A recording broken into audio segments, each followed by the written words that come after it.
Hello guys, ஸ்வீட்டடு கொண்டாடு அப்படின்ற மாதிரி பசிச்சிட்டுன்னு சொல்லி தேனிக்கு கிளம்புறதுக்கு முன்னாடி பட்டர் பன் கடைக்கு தான் வந்துட்டோம். பாருங்கள், பட்டர் பன் போட்ட ஆரம்பிச்சிட்டாரு. அப்படியே எண்ணெயில் அப்படியே பட்ரு மிதக்குது பாருங்க.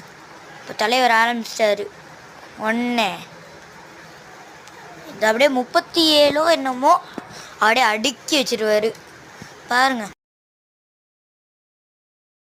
இதாக கொஞ்சம் அடுக்கிட்டாரு பாருங்க. அடுத்து பாருங்க, ஃபுல்லாக அடுக்கி முடிச்சிடுவார். இந்த அடுக்கிட்டார்ல. ஸோ இப்போ பாருங்க, ஃபுல் அண்ட் ஃபுல் அடிச்சாச்சு. பட்ரு அப்படியே அது மேலே போட்டாச்சு பாருங்க. ஃபுல்லாக போட்டுக்கிட்டு இருக்காங்க. பட்ரு போட்டுட்டு அதை திருப்பிட்டு அப்படியே ஒரு இலையில வச்சு கொடுத்துட்டு திரும்ப அதுக்கு மேலே பட்டரை போட்டுட்டு அப்படியே நம்மகிட்ட கொடுத்துட்றாரு கைஸ். அப்படியே பார்க்க அப்படியே டெம்டிங்காக இருக்குது. அப்புறம் கார்டில் வச்சு சாப்பிட்டு தேனி ட்ரிப்பை ஸ்டார்ட் பண்ணிட்டேன்.